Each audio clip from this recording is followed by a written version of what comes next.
Inilah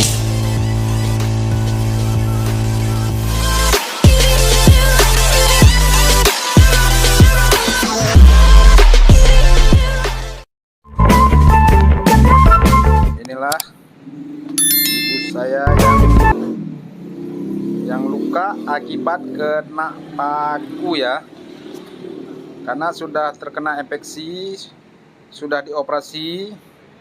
Sudah itu rupanya ibu saya ada gejala gula, makanya dia pengobatannya agak lambat karena dia mengeluarkan air ya, boleh dikatakan.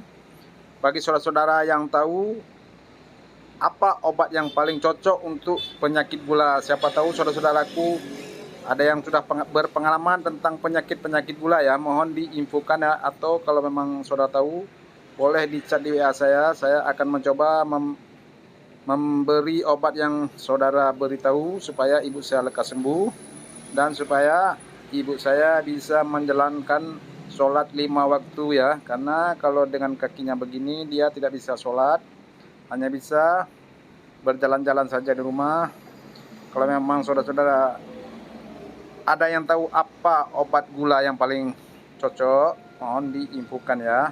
Boleh di chat di WA saya, nanti saya akan mencoba mencari apa obat yang paling cocok untuk ibu saya.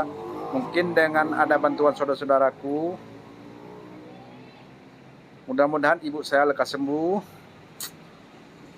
Karena setiap hari kita harus membersihkan, karena kalau kita bersihkan akan mengeluarkan bau-bau yang tidak menyedap, karena dia akan mengeluarkan air akibat ada gejala penyakit gula.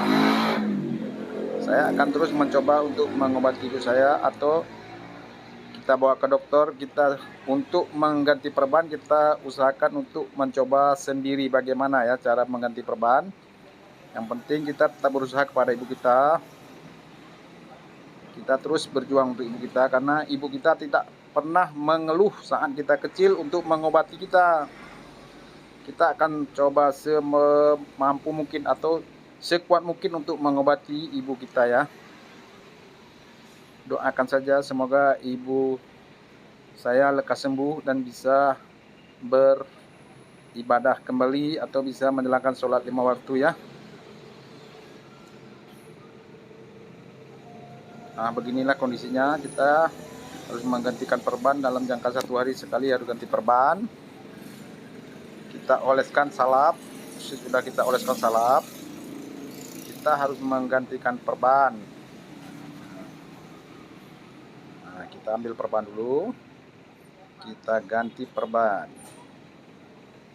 supaya ibuku